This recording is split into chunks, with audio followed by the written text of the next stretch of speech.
Welcome to this lesson where I'm going to talk about helping you help your child with their mental health. So, mental health is a huge issue. Everyone's talking about children and mental health, and for this reason, I've written a book called How to Help Your Child Clean Up Their Mental Mess. This is for you, for parents to help, and caregivers, teachers, to help you help your child with their mental health. I practiced clinically for over 25 years, and I've been in the field for 38 years doing clinical research and writing books and writing about this information. And a large part of my practice, I worked with children battling with mental health, battling with learning disabilities, battling with things like autism, battling with things like from traumatic brain injuries. I also did a lot of family therapy, working with helping parents to help their children. And as I've noticed and watched this trajectory over the last 38 years, I've been very concerned about how the shift of mental health for children has moved away from a whole picture, a whole person approach, a whole context approach, and it's shifted over to a very quick process of diagnose, label, and medicate. Unfortunately, we basically have a generation growing up that is more medicated than in any generation in history. And the medications that children are being given to supposedly help with their mental health are actually damaging their brain. They haven't even been shown to be safe. And that's also not the solution. You can't medicate issues away. And it's not healthy to have a child thinking that there's something wrong with them if they have an emotion, if they get bullied and they're sad, if a teacher shouts at them or they move schools, or parents are going through issues at home or whatever, and a child is reacting to those circumstances. It's not fair to then label them as having a behavioral problem or having a learning disability. Children as young as 2 and 3 are being labeled with pediatric bipolar depression, which is a tremendous concern because there isn't sufficient scientific evidence to be able to do this. There is sufficient scientific evidence saying that this is actually a very dangerous route to go, and also that medications as young as 2 and 3, even younger, are really dangerous for the developing brain. So I don't believe diagnosis and medication is the way to go. And it's not even so much what I believe, it's what the science and the evidence is showing. We are seeing a huge change in how children are growing up, and we are seeing children that are more medicated than they've ever been in history. And when we have a medicated brain and we have a labeled child, we've removed part of their identity.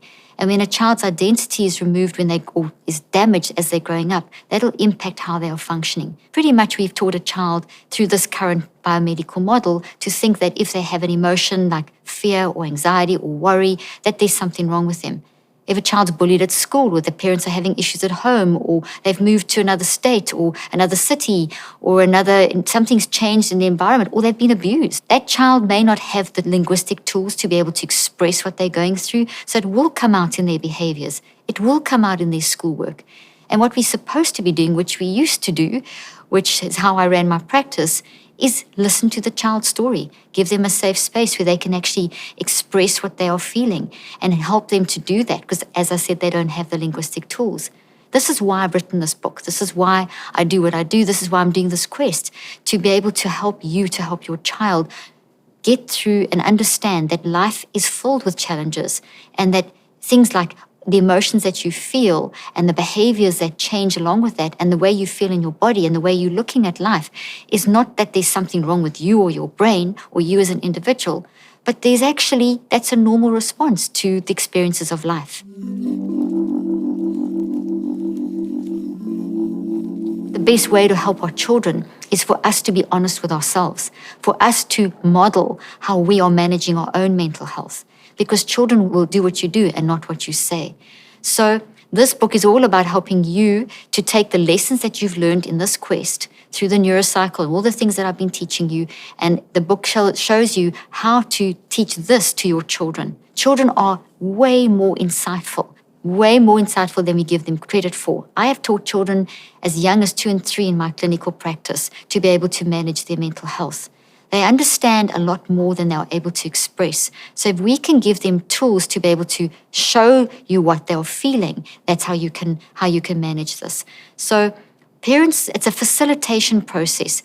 Parents facilitate this process by demonstrating themselves. So let's say you've had a bad day and you come home and you're feeling totally frustrated, and you walk in the door and you toss your bag on the floor and you throw some things around and shout and carry on and get upset and maybe get irritated with all the kids' toys and yell at your kids and don't leave me alone. Now, this happens. This is a reality. I'm a parent of 4. They're adults now, but I know what it feels like to work and to have children and to be busy. And even now, the adult children, I have to make sure that I do what I'm about to tell you. So instead of just, tossing your bag on the floor and kicking the toys out the way and maybe slamming the door and yelling at them and sitting down in a huff or disappearing out the room because you're not supposed to show your emotions in front of kids or whatever mindset you have towards the situation, sit down with your child.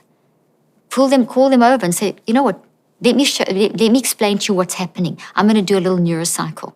And that's how you can start teaching them this concept. Say, I'm feeling very sad, so gather awareness. I'm feeling sad and frustrated and very irritated.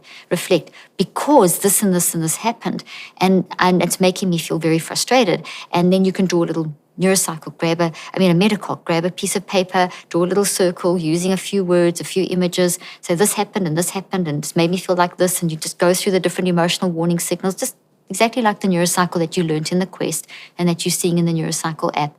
And then the recheck would be, okay, so this has happened, so this is what I need to do. I'm sorry I took it out on you. I'm sorry I yelled. It's nothing that you've done. It's something that I need to go through, but I'm going to do this. I'm going to sit with you and we can watch a TV program together, and tomorrow I'm going to do this and this to fix this at work, or I'm going to work out a plan or something like that. So they see that you're moving towards a solution, and then your little act of reach would be something that you could do together. Maybe go for a walk, maybe walk the dogs, maybe go for a swim or watch a movie or make dinner together or something like that. So they see you modeling the process.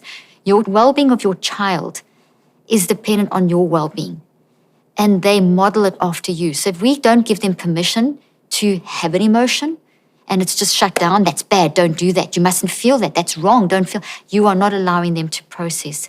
It's really important that they do, in a safe environment, throw their toys out the cot or whatever, but then they need to land the plane. So this book helps you to do that. The neurocycle process is natural. You are actually using the neurocycle non-consciously 400 billion times per second, more or less. So what I've done is taken a natural process and build it out into a very conscious, deliberate process. And the more you practice that, the more you organize your mind. So when you teach this to a child from very young, you find that because it's so natural, they fall into it as a natural problem-solving solution and way of resolving conflict in their own minds and with each other. So children as young as 2 and 3, if you just put out big pieces of chalk, we've done this in schools, in break time, at homes, you can do this all over the place, and just give them chalk or draw the big circles out for them, have 5 circles, they will role play. They'll go into circle number 1 and they'll enact, and they'll move to the next one. They'll bring in their toys. They'll go and they use that, and it becomes a way of them communicating how I'm feeling. I've even created an image, a set of images to help with this. And if you have a look at this, in the book, there's filled with images. I created a character called Brainy 25 years ago, actually. We've just resuscitated Brainy and redone Brainy and redesigned Brainy. But Brainy is this little character that enables you to understand how to neurocycle as a child. So there's the little images for each stage of the neurocycle, gathering awareness, where you're picking branches off the tree and so on. So that starts the communication that allows you to see, okay, your child's not being naughty or difficult, your child's going through something. Please always remember, for yourself and for your children, how you are showing up isn't who you are. It's because of something. So if you're showing up with any kind of change in your emotions, your behaviors, your bodily sensations, and your perspective, there is a reason. And you as an adult can learn to self-regulate and monitor. We can also teach our children to do that. So that's also what this book is about.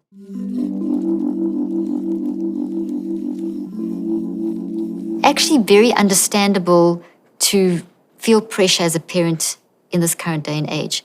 There's so much pressure to actually be a helicopter parent where you're hovering around over your child, directing every moment of their day.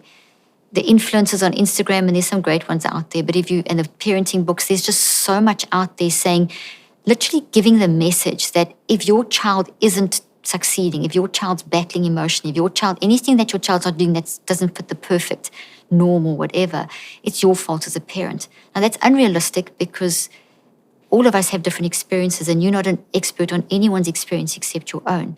So instead of helicopter parenting, which research has shown is incredibly damaging, to you as a parent and to your child. It doesn't teach them to cope with life at all. So it's way better to do safety net parenting, which is a term that I've coined or used for explaining an alternative to helicopter parenting that this whole neurocycle fits really well into. So here's an alternative. Think of life as a trapeze artist setup, like in a circus. And as your child goes out into each day, they're climbing up the side to get to the point where they swing, and it's up high. And they're either going to swing and do acrobatics, or they may walk across a tightrope, different things. There's all the challenges of life, filled with challenges and unpredictables and dangers. But use a safety net underneath. So you've got to let your child climb up that ladder. You've got to let them get on that swing and swing across, and you've got to let them fall. And you've got to let them experiment. But you there as the safety net, catching them when they fall, so they feel that's their safe space where they can come to you and say, this didn't work, this happened.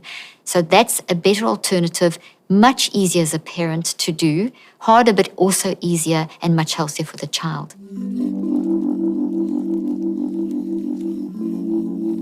So essentially, if you look at the screen now, you'll see my little brainy character with an umbrella and standing under a storm in a forest of thoughts. And this is literally the storms of life will hit us. So I have images like this in the book where we say to a child, this is normal, this happens. And if you feel sad and if you feel angry and if you don't want to play with your friends, and this is okay. Let's talk about this. Hitting your sister when you're fighting with them and you want the same toy. I understand your frustration, but let's talk about your frustration. Let's work out a way that we can solve this. The big key here is we don't want to just focus on emotions. That's only one of 4 warning signals. And a lot of books and material out there on parenting get a child to talk about their feelings. There's a lot of programs in schools getting a child to talk about their feelings, developing emotional intelligence. Very important.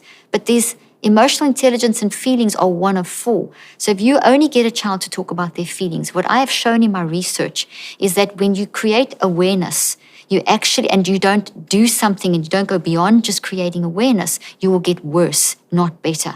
You will get more anxious and feel more out of control. So it's really important that you don't just for yourself, using this question, the neurocycle, you'll hear me say this a lot, especially through the neurocycle app.